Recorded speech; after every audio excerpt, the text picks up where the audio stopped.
વાસ્તવિક સંખ્યાઓ પેલું ચેપ્ટર એનો આ MCQ છે. ગુસા શોધો કઈ બે સંખ્યાનો 105 અને 135નો.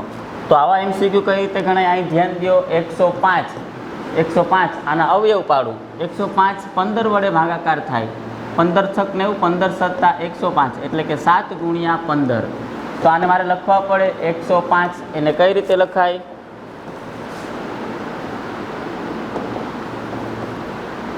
સાત ગુણ્યા 15. હવે બીજી સંખ્યા છે 135.